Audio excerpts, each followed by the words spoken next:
Hello everyone. দেখুন, আমাদের ছেলেদের কিছু স্পেসিফিক কিছু ডিজিজ আছে যেটা নিয়ে আমরা কোনোদিনও সিরিয়াস হইনি এবং এটা নিয়ে আমরা কোনোদিন ভাবিও নি, এবং এর জন্য সেকেন্ডারি ইনফেকশন হয়ে আমাদের মারাত্মক মারাত্মক ব্যাধিও কিন্তু হয়ে আছে। কিন্তু এই ব্যাপারটা নিয়ে আমরা কোনোদিনও এর আগে হয়তো ওষুধের জন্য ভাবিনি বা কোনো ডাক্তারের সঙ্গে পরামর্শ করিনি। আজকে হঠাৎ করে এই টপিকসটা নিয়ে আলোচনা করার কারণ হচ্ছে, আজকে একটা রিসেন্ট আমি একটা পেশেন্ট দেখেছি যে এই ধরনের প্রবলেম থেকে সেকেন্ডারি ইনফেকশন হয়ে একটা ট্রিটমেন্ট অবস্থা খুব শোচনীয় অবস্থা হয়ে গেছে। আমি যে ব্যাপারটা নিয়ে আলোচনা করতে চাইছি সেটা হচ্ছে স্কোটাল সিস্ট। তার মানে অন্ডকোষে ছোট ছোট সিস্ট প্রচুর পরিমাণে দেখতে পাওয়া যায়। অনেক জনের আছে, অন্তত 60 থেকে 70% মেল পেশেন্ট, ছেলে পেশেন্টদের ক্ষেত্রে বেশিরভাগ দেখতে পাই আমরা। কিন্তু এটা নিয়ে কোনো রকম ভাবে আমরা সিরিয়াস হইনি এবং এটা নিয়ে কোনোদিন ডাক্তারের কাছে পরামর্শ নিতে যাইনি।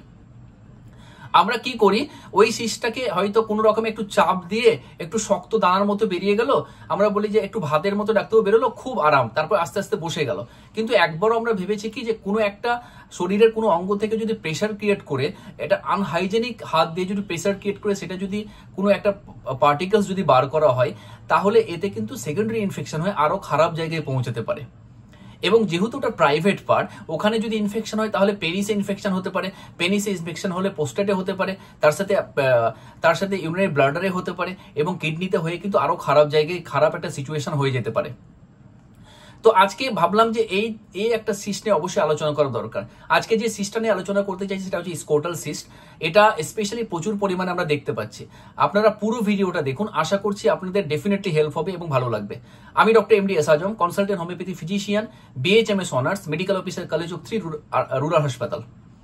দেখুন, স্কোটাল সিস্ট বা অন্ডকোষের সিস্ট আমরা কি বলবো, এটা ডেফিনেশন কি? একটা ফ্লুইড ফিল স্যাক বলতে পারেন বা একটা lump specially present in the scrotal sac, এবং এটা একটা সিস্ট, এটা বিনাইন সিস্ট, নন ক্যান্সারাস, এবং এটা মুভেবল থাকতে পারে, মার্বেল লাইক একটা মার্বেল, ছোট ছোট মার্বেল গুলির মতো একটা থাকতে পারে, এরকম একটা দেখতে পাই আমরা। এটাই সাধারণত বলা হয় যে স্কোটাল সিস্ট। সাধারণত তিনটে টাইপের সিস্ট আমরা দেখতে পাই। স্পেশালি যেটা হয় সব থেকে ইম্পর্টেন্ট সেটা হচ্ছে এপিডিডাইমাল সিস্ট, দ্বিতীয় হচ্ছে সেবেসিয়াস সিস্ট, এবং 3 নম্বর হচ্ছে স্পারমাটোসিল যেটা বলা হয়। এই তিনটেই হচ্ছে স্পেসিফিক। আমরা দেখতে পাই যে এই তিনটার জন্যই কিন্তু বেসিক্যালি টাইপ আমরা দেখতে পাই, তিনটে টাইপই আমরা সিস্ট স্পেশাল দেখা যায়। তো তাহলে এপিডিডাইমাল সিস্ট আমরা কখন বলছি? এটা most common type of cyst বলতে পারেন, এবং এটা স্পেশালি তৈরি হয় এপিডিডাইমাসে তৈরি হয়। এপিডাইমাসটা কোথায় থাকে? এটা একটা tube like present behind the testicle, এবং এর মধ্যে স্পার্ম স্টোর থাকে। এবং স্পেশালি এটা সিস্টটা কিরকম হয়? স্মল, সফট এবং পেললেস টাইপের এবং মার্বেল মুভেবল টাইপের একটা সিস্ট আমরা দেখতে পাই। সিবেসিয়াস সিস্ট আমরা কখন বলবো? একটা এপিডার্ময়েড সিস্ট। সিবেসিয়াস সিস্টের অপর একটা নাম এপিডার্ময়েড। মোস্টলি প্রচুর পরিমাণে অন্তত 50 থেকে 60% মেল পেশেন্টদের যদি সিস্ট হয়, তার মধ্যে 50 থেকে 60% সিবেসিয়াস সিস্ট দেখতে পাই, যেটা আমরা হয়তো সিস্টটা চাপলে শক্ত সাদা দানার মতো বেরোয়, সেটা সিবেসিয়াস সিক্রেশন, সিবেসিয়াস সিস্টে এটা বেসিক্যালি দেখা যায়। এটা কোথায় হয়? আন্ডার দ্য স্কিন অফ স্কোটাম, এবং এটা স্পেশালি হয় ব্লকেজ অফ হেয়ার ফলিকলস বা well gland, typically small round এবং মুভেবল আন্ডার দ্য স্কিন। এটা বেসিক্যালি কিন্তু দেখা যায়। সাধারণত পেনলেস থাকে, তখনই পেনফুল থাকে যদি কোনো সেকেন্ডারি কোনো ইনফেকশন হয়, তখনই পেনফুল থাকতে পারে। স্পারমাটোসিল কি? স্পারমাটোসিল একটা ওয়ান অফ দ্য ইম্পর্টেন্ট একটা এপিডিডাইমাল সিস্ট। এই সিস্টের মধ্যে স্পার্ম থাকে। দিস সিস্ট কন্টেন স্পার্ম, এবং সেটাকে স্পারমাটোসিল বলা হয়। তো এটা হচ্ছে সিস্টের মেন যে স্কোটাল সিস্টের টাইপটা হচ্ছে তিনটে টাইপ: এপিডিডাইমাল সিস্ট, এবং সিবেসিয়াস সিস্ট, এবং তার সাথে সাথে স্পারমাটোসিল। এটাই হচ্ছে সব থেকে ইম্পর্টেন্ট তিনটে সিস্ট, সব থেকে বেশি স্কোটাল স্যাকে দেখা যায়। কজেশন যদি বলি, এর কারণটা কি? দেখুন, কারণটা এক্স্যাক্ট আননোন কারণ, কিন্তু স্পেশালি সিবেসিয়াস সিস্ট ক্ষেত্রে আমরা দেখতে পারি যদি কোনো কারণবশত হেয়ার ফলিকল যেটা হয় সেটা যদি ব্লক করে, বা ওয়েল গ্ল্যান্ডটা যেটা আছে সেটা যদি ব্লক করে, তাহলে এটা দেখা যায়। স্পেশালি এটা কি ধরনের কেন ব্লক হতে পারে? বেসিক্যালি দেখা যায় যদি কোনো টাইট আন্ডারগার্মেন্ট যদি লং টার্ম ধরে পড়ে থাকে, সেটা একটা কারণ হতে পারে। দ্বিতীয় হচ্ছে লং টার্ম ধরে হয়তো আনহাইজেনিক আন্ডারগার্মেন্ট হয়তো পড়ে আছে, সেটা সেকেন্ডারি ইনফেকশন হয় অনেক সময় দেখা যায়। তার সাথে সিনথেটিক আন্ডারগার্মেন্ট হয়তো পড়ে, সেটা একটা ইম্পর্টেন্ট কারণ হতে পারে। জেনেটিক একটা ভেরি ইম্পর্টেন্ট ফ্যাক্টর, অনেক সময় জেনেটিক্যালি এটা প্রবলেম দেখা যায়। তো টোটাল এই হচ্ছে চারটে ইম্পর্টেন্ট কারণ, যে কারণে স্পেশালি সিবেসিয়াস সিস্ট দেখা যায়। এপিডিডাইমাল সিস্টও সেম প্রসেস। সাধারণত দেখা যায় যে টাইট আন্ডারগার্মেন্ট বা কোনো কারণবশত হয়তো সোয়েট গ্ল্যান্ড ব্লক করেছে, যদি যদি স্পেশালি দেখা যায় যে আন্ডারগার্মেন্ট পরা যায় সেটা সিনথেটিক আন্ডারগার্মেন্ট, এই ধরনের স্পেশাল কজ থাকে কিন্তু এক্সাক্ট কজ আননোন। সিমটম আমরা কি দেখতে পাবো, স্পেশালি একটা সফট লাম্প এবং সোয়েলিং ইন দ্য স্কোটাল স্যাকে থাকবে। সাধারণত মোস্ট কমনলি পেনলেস এটা লাম্প থাকতে পারে। 3 নাম্বার হচ্ছে এটা মার্বেল মাস টাইপের under the skin, feel like small marble এবং এটা মুভেবল থাকতে পারে। 4 নাম্বার হচ্ছে মাইল্ড ডিসকমফোর্ট একটা ফিল থাকতে পারে ওয়ান প্রেসার, স্পেশালি লার্জ টাইপের সিস্ট যেগুলো বড় সিস্ট সেগুলো ক্ষেত্রে দেখা যায়। 5 নাম্বার একটা ফুলনেস এবং heaviness feel in the scrotal region. 6 number হচ্ছে যে একটা visible bump of the scrotal sac, একটা দেখতে পাওয়া যায় শক্ত শক্ত একটা ভিজিবল বাম্প অনেক সময় দেখা যায়। এরকম হিস্ট্রি কিন্তু বেসিক্যালি এরকমই সিমটম দেখা যায়, কিন্তু সাধারণত এটা পেনলেস থাকে। যদি ইনফেকশন বা ইনফ্ল্যাম হয় তাহলে সিস্টটা একটু চেঞ্জ হতে পারে, সেটা রেডনেস বা হট লাম্প একটা ফিলিং থাকতে পারে, একটা পেন থাকতে পারে এবং পেন্ডারনেস, চাপ দিলে একটা ব্যথা থাকতে পারে, সোয়েলিং একটা থাকতে পারে, তার সাথে পাস ফরমেশন হতে পারে, পুজ ওর মধ্যে হতে পারে এবং একটা ফিভার এবং বডি এক এবং ম্যালেজ থাকতে পারে। যদি সেকেন্ডারি কোনো ইনফেকশন হয় তাহলে অ্যাজ আর্লি অ্যাজ পসিবল ডক্টরের সঙ্গে কনসাল্ট করতে হবে। সেকেন্ডারি ইনফেকশন হলে কিন্তু ট্রিটমেন্ট অবশ্যই প্রয়োজন আছে, মেডিকেল অ্যাটেনশন না নিলে কিন্তু আরো কোনো প্রবলেম আসতে পারে। আমরা কি করব যখন যদি এরকম সিস্ট হয়, ন্যাচারালি এই সিস্টটা আমাদের কি করা প্রয়োজন। প্রথমত হচ্ছে আমরা যে আন্ডারওয়্যারটা পরবো সেটা অবশ্যই টাইট না থাকে, সিনথেটিক না থাকে, পিওরলি কটন এবং একটু ঢিলাঢালা থাকলে, স্কিন আন্ডার দ্য স্কিনে প্রেশার না থাকে সেটা। দ্বিতীয় হচ্ছে একটা কন্টিনিউয়াসলি একটা গুড হাইজিন মেনটেন করতে হবে, সবসময় ওই জায়গাটা অন্তত একটু কিছুক্ষণ পরপরই একটু প্লেন ওয়াটার দিয়ে কিন্তু ধুতে হবে। 4 নাম্বারটা ওয়ার্ম কম্প্রেস আমি দিতে পারি, যদি সেকেন্ডারি কোনো ইনফেকশন থাকে ওয়ার্ম কম্প্রেস থেকে পেনটা কমবে, তার সাথে সাথে ইনফেকশনটাও কিন্তু কন্ট্রোল হবে। 4 নাম্বার হচ্ছে অবশ্যই হাইজিন মেনটেন এবং আমাকে হেলদি ডায়েট আমাকে খেতে হবে। হেলদি ডায়েটের মধ্যে গ্রিন ভেজিটেবল, তার সাথে ওমেগা 3 ফ্যাটি অ্যাসিড টাইপের ফুডস, তারপরে ভিটামিন সি, ভিটামিন এ জাতীয় খাবার আমাকে খেতে হবে। স্পেশালি অ্যাভয়েড করতে হবে process food, fatty food, sugary food, তার সাথে সাথে ফ্রাই ফুড এবং অবশ্যই যে স্মোকিং এবং অ্যালকোহল অ্যাভয়েড করতে হবে। অনেক সময় সেকেন্ডারি ইনফেকশনের জন্য এটা আরো খারাপ জায়গায় পৌঁছতে পারে, যদি এগুলো খাবার খাওয়া হয় তাহলে আরো খারাপ জায়গায় যে কোনো সময় ইনফেকশন হয়ে কিন্তু যে কোনো সিচুয়েশনে আইদার ব্লাডার বা কিডনিতে এফেক্ট হতে পারে। কি করবো না, ডু নট স্কুইজ আর পাংচার, মানে আমরা অনেক সময় সিস্টটাকে চাপ দিয়ে কিন্তু প্রেশার ক্রিয়েট করে আমরা বলি যে ওখান থেকে একটা সাদা অংশের মতো বের হয়। কোনো রকম ভাবে এটা চাপ দেবো না বা প্রেশার দেবো না, তার কারণ হচ্ছে ওটা সেকেন্ডারি ইনফেকশন হয়ে আরো খারাপ জায়গায় পৌঁছাতে পারে, বড় সিস্ট হতে পারে এবং অনেক সময় অন্য কোনো অর্গানে এফেক্ট পেতে পারে। 2 নম্বর হচ্ছে আমরা ওখানে ওই জায়গাতে কোনো হার্স কেমিক্যাল কিছু অ্যাপ্লাই করবো না, কোনো ক্রিম অ্যাপ্লাই করবো না যেটা স্কিনের জন্য প্রবলেম হবে সেটা আমরা অ্যাপ্লাই করবো না। যদি পেনফুল সিস্ট থাকে তাহলে কোনো রকম যদি প্রচন্ড পেনফুল বা সেকেন্ডারি ইনফেকশন থাকে তাহলে চেষ্টা করব যে আন্ডারওয়্যারটা আমরা না পরার জন্য, আন্ডারওয়্যারকে যদিও আমরা পরি তাহলে ঢিলে ঢালা আন্ডারওয়্যার পরতে হবে, কোনো রকমের টাইট আন্ডারওয়্যার আমরা পরবো না। তো এই জিনিসগুলো ডেফিনেটলি মেনটেন করতে হবে, স্পেশালি স্কোটাল সিস্টের ক্ষেত্রে। যদি আমরা এটা মেনটেন করি তাহলে অবশ্যই এটা সেকেন্ডারি ইনফেকশন হবে এবং খুব তাড়াতাড়ি সমস্যার সমাধান হবে। লাস্টলি ভেরি ভেরি ইম্পর্টেন্ট, সেটা হচ্ছে হোমিওপ্যাথি ট্রিটমেন্ট। দেখুন সিস্টের জন্য প্রচুর ভালো ভালো ওষুধ আমাদের কাছে আছে এবং 100% সাকসেস রেট আমরা দেখেছি স্কোটাল সিস্টের ক্ষেত্রে। স্পেশালি যে ওষুধগুলো সব থেকে বেশি আছে সেটা হচ্ছে সাইলেশিয়া, খুব ভালো রেসপন্স করে, তার সাথে সাথে ক্যালকেরিয়া কার্ভ খুব ভালো রেসপন্স করে, ক্যালকেরিয়া ফ্লোর খুব ভালো রেসপন্স করে, হিপার সালফ খুব ভালো রেসপন্স করে, ক্যালকেরিয়া আয়োড খুব ভালো রেসপন্স করে, লাইকোপোডিয়াম, সালফার, ট্রিবাকুলিনাম, থুজা, এগুলো মেডিসিন সব থেকে ভালো রেসপন্স করে ইন কেস অফ স্কোটাল সিস্ট। স্কোটাল সিস্টের মধ্যে এপিডিডাইমাল সিস্ট বা সিবিসিয়াস সিস্ট দুটোর ক্ষেত্রে খুব ভালো রেসপন্স করে, কিন্তু সিবিসিয়াস সিস্ট সব থেকে বেশি আমরা দেখতে পাই।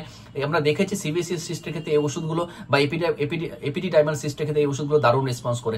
সাইলেশিয়া কোন সময়টা আমাদের দেবো, যে সিস্ট আমাদের একটু পাস ফরমেশন টেন্ডেন্সি থাকবে এবং একটু পেইনফুল থাকতে পারে, একটু শক্ত টাইপের থাকবে এবং তার সাথে সাথে টেন্ডেন্সি টু ক্যাচ করে একটা টেন্ডেন্সি থাকবে এবং প্রচন্ড ঘাম হবে, সেটা অফেন্সিভ একটা ঘাম হতে পারে, সেটা প্রাইভেট পার্ট থেকে হোক বা অন্য কোনো জায়গা থেকে হোক। এই ধরনের যদি সিমটম থাকে তাহলে সাইলেশিয়া 30 অন্তত দিনে 4 বার করে 7 দিন যদি চালায় 100% সির সমাধান হবে। তার সাথে সাথে যেটা আমি জিনিস বললাম যে যেগুলো আমরা করবো না এবং যেগুলো করবো সেগুলো যদি মেনটেন করি তাহলে 100% প্রবলেম সলভ হবে। দ্বিতীয় হচ্ছে ক্যালকেরিয়া কার্ব আমরা কখন দেবো। Calcarea carb is also excellent good drug for এই ধরনের সিস্টের জন্য, স্কোটাল স্যাক সিস্টের জন্য। আমরা তখনই দেবো ক্যালকের কাপ যখন এরকম হিস্ট্রি রুগী নিয়ে আসবে যে সিস্টের সঙ্গে সঙ্গে তার সাথে একটা ওবেস পার্সন যারা থাকে, একটু মোটা সোটা পার্সন থাকবে, একটা অতিরিক্ত ঘাম টেন্ডেন্সি একটা থাকবে, টেন্ডেন্সি টু ক্যাচ কোল্ড একটা টেন্ডেন্সি থাকবে, এবং পেনলেস সিস থাকবে, এরকম যদি হিস্ট্রি থাকে তাহলে ক্যালকের কাপ 30 পোটেন্সি দিনে 4 বার করে 7 দিন চালালে অবশ্যই এই সমস্যার সমাধান হবে। হিপারসালভ আমরা কখন দেবো? যখন সেকেন্ডারি ইনফেকশন থাকবে, সিসটা পেনফুল প্রচুর থাকবে, টেন্ডারনেস থাকবে, difficult to touching, difficult to underwear, মানে কোনো রকম ভাবে আন্ডারওয়্যার পরা যাবে না, এত পেনফুল, ইভেন প্যান্ট বা কোন রকম ওয়্যার ওখানে টাচ করা যাবে না, এরকম যদি একটা পেনফুল থাকে, হট অ্যাপ্লিকেশন রিলিফ থাকবে, তাহলে আমরা অবশ্যই হিপারসালভ 30 পোটেন্সি দিনে 4 বার করে অন্তত 7 দিন চালালে ডেফিনেটলি প্রবলেমটা সারবে। লাইকোপোডিয়াম কখন দেবো? লাইকোপোডিয়াম তখনই দেবো যদি এই সিস্টের সঙ্গে একটা গ্যাস্ট্রিক প্রবলেম প্রেজেন্ট থাকে, তার সাথে সাথে লোয়ার অ্যাবডোমেন একটা হেভিনেস এবং হেভিনেস একটা ফিল থাকে, স্টুলের যদি প্রবলেম থাকে, এবং টেন্ডেন্সি টু সুইট ডিজায়ার প্রচুর যদি থাকে, মাংসের প্রতি ডিজায়ার থাকে, গরম খাবারের প্রতি ডিজায়ার, যে জায়গাতে সিস্ট থাকবে সেই জায়গাতে গরম অ্যাপ্লিকেশনে বেটার ফিল যদি থাকে, তাহলে অবশ্যই লাইকোপোডিয়াম 30 পোটেন্সি দিনে 4 বার করে 7 দিন আমি চালাতে দেবো, তাহলে আস্তে আস্তে এই সিস্টও কমতে শুরু হবে। সালফার আমি কখন দেবো?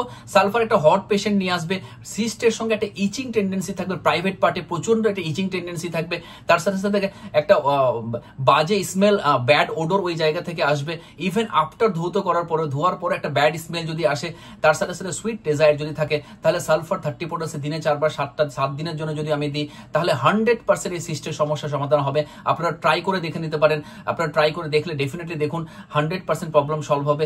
কিন্তু সিমটম সিমিলারিটি হতে হবে, সিমটম মানতে হবে। আমরা সালফার যেখানে প্রয়োজন সেখানে আমি সাইলেশিয়া খেলাম, সাইলেশিয়া যেখানে প্রয়োজন সেখানে হিপারসালভ, তাহলে কোনো রকম ভাবে কাজ করবে না। ওই জন্য ওষুধের সঙ্গে আমি সিমটম গুলো বলে দিচ্ছে, এরকম সিমটম যদি থাকে তাহলে সেই ওষুধটা আপনি খান। ক্যালকারি আয়োড আমরা কখন দেবো? শক্ত প্রচুর থাকবে, গ্ল্যান্ড সোয়েলিং বিভিন্ন জায়গায় থাকবে, ইভেন কুচকির সাইডে গ্ল্যান্ড সোয়েলিং হয়ে যাবে এই সিস্টের জন্য, তার সাথে সাথে একটা টেন্ডেন্সি টু ক্যাচ কোল্ড থাকবে, এরকম যদি শক্ত, এরকম যদি হিস্ট্রি নাই, তাহলে ক্যালকারি আয়োড 30 পোটেন্সি দিনে 4 বার করে অন্তত 7 দিন আমি চালালে এর প্রবলেম ডেফিনেটলি সুস্থ হবে। টিউবাকুলাম কখন দেবো? টিউবাকুলামের এইরকম সিস্ট একটা পেনফুল সিস্ট বা পেনলেস থাকতে পারে, মুভেবল সিস্ট থাকতে পারে, এবং একটা আর্লি এজাকুলেশনের টেন্ডেন্সি থাকবে। অনেক সময় রোগীরা বলবে ডাক্তারবাবু আমার ইভেন নাইট ফলস প্রচুর হচ্ছে, এরকম একটা হিস্ট্রি আমাদেরকে দেবে সিস্টের সঙ্গে, even after married, even old এজের ক্ষেত্রেও দেখতে পাই আমরা, তাহলে ডেফিনেটলি সিস্টের জন্য দারুণ রেসপন্স করবে, টেন্ডেন্সি টু ক্যাচ কোল একটা থাকবে, এবং অবশ্যই তার সাথে একটা ডিজায়ার ফর মিট এবং একটা স্টিমুলেন্ট ফুড খেতে চাইবে। এরকম যদি হিস্ট্রি দেয় তাহলে অবশ্যই টিউবাকুলাম আমরা 30 অন্তত দিনে 4 বার করে, টিউবাকুলাম 200 আমি দেবো দিনে 2 বার করে, 3 থেকে 4 দিনে বেশি আমি দেবো না। তারপরে ওয়াচ করতে হবে অন্তত 15 দিন, দেখুন আস্তে আস্তে সমস্যার সমাধান হবে। থুজা কখন দেবো আমরা? থুজা তখনই দেবো আমরা একটা সিস্টের সঙ্গে একটা পেনফুল সিজন থাকতে পারে, এক্সট্রা একটা কোনো গ্রোথ থাকতে পারে, তার সাথে সাথে দেখা যাবে স্টুলের প্রবলেম হচ্ছে, জয়েন্ট ইনফ্লামেশন একটা হচ্ছে, ওয়ার্ড থাকতে পারে, বিভিন্ন জায়গায় শরীরে ছোট ছোট ছোট ছোট আঁচিলের মতো দেখতে পাওয়া যায়, সেরকম যদি একটা হিস্ট্রি আমাদের কাছে নিয়ে আসে, তাহলে থুজা 30 পাওয়ারে অন্তত দিনে 4 বার করে 7 দিন চালালে 100% ওই সিস্ট এবং তার সাথে সাথে ওয়ার্ডগুলোও কিন্তু সমস্যার সমাধান হবে। Nitric acid excellent medicine. কখন আমি নাইট্রিক অ্যাসিড দেবো? এই সিস্টের জন্য একটা পেনফুল সিচুয়েশন থাকবে, ওখান থেকে একটা বাজে ব্যাড ওডর একটা বা অফেন্সিভ ওডর একটা আসবে, প্রাইভেট পার্ট, ইভেন আফটার ধৌত করার পরেও তার সাথে সাথে একটা ডিসচার্জ থাকতে পারে এবং ব্লাডি ডিসচার্জ হতে পারে, সেখান থেকে রক্ত আসতে পারে, সেখান থেকে সিস্টটা চাপ দিলে হয়তো ব্লাড আসছে, এরকম যদি হিস্ট্রি থাকে, একটা পেনফুল সিচুয়েশন থাকবে, ইউরিন একটা স্ট্রং ওডর থাকতে পারে, এবং মাইন্ড প্রচন্ড অ্যাংরি যদি থাকে, আমি নাইট্রিক অ্যাসিড 30 পোটেন্সি দিনে 4 বার করে 7 দিন চালালে ডেফিনেটলি এই প্রবলেমটা কিন্তু সলভ হবে। তো টোটাল যে ওষুধগুলোর কথা বললাম, আমি আমার এক্সপিরিয়েন্সের সঙ্গে এই কত ওষুধগুলো বললাম, আমি যত পেশেন্ট দেখেছি এই ওষুধগুলোতে সব থেকে ভালো রেসপন্স করেছি। আজকে ইভেন 2টো পেশেন্ট আমি দেখেছি, এবং এই ওষুধের মধ্যে 1-2টো ওষুধ কাজ করেছে এবং আমরা রিপিট করেছি কোনো। কিন্তু হোমিওপ্যাথিক্যালি নিয়ম হচ্ছে কেস্ট্রেকিং বা টোটালিটি অফ সিমটম করে মেডিসিন দেওয়ার, উইদাউট কেস্ট্রেকিং বা টোটালিটি অফ সিমটম করে কোনো রকম ভাবে মেডিসিন দেওয়া ঠিক না। তার কারণ হচ্ছে হোমিওপ্যাথিক্যালি যদি সিমটম সিমিলারিটি না হয় তাহলে ওষুধ কোনো রকম ভাবে কাজ করে না। তবু আমি আমার এক্সপিরিয়েন্স থেকে শেয়ার করলাম, আপনাদের যদি মনে হয় সিমটম সিমিলারিটি হচ্ছে, সিমটম মিলছে, আপনারা খেতে পারেন, না হলে কমেন্ট করুন, আমি চেষ্টা করবো আপনাদের প্রেসক্রিপশন সলভ করে দেওয়ার, না হলে নিয়ারেস্ট কোনো কোয়ালিফাইড হোমিওপ্যাথি ডাক্তারের সঙ্গে কনসাল্ট করুন, আপনার 100% সিস্টের সমস্যা কিন্তু সরবে। আজকে আপাতত এটুকুই, প্রচুর শেয়ার করুন, কারণ প্রচুর জনের মধ্যে এই সমস্যা আছে, আমাদের গুরুত্বহীন আমরা থাকি, আমরা কাউকে হয়তো লজ্জার খাতিরে হোক বা প্রাইভেট পার্টের জন্য আমরা শেয়ার করতেও পারি না। তো এই ভিডিও যদি দেখে তাহলে নিশ্চয়ই কারো না কারো উপকার হবে, তাহলে অবশ্যই এই ভিডিওটা আমার সার্থক মনে হবে। লাইক, কমেন্ট, সাবস্ক্রাইব, শেয়ার অবশ্যই করুন, তাহলে নেক্সটে আরো স্পেশাল কিছু ভিডিও আমি নিয়ে আসবো। সবাই ভালো থাকুন, পুরো ভিডিও দেখার জন্য ধন্যবাদ।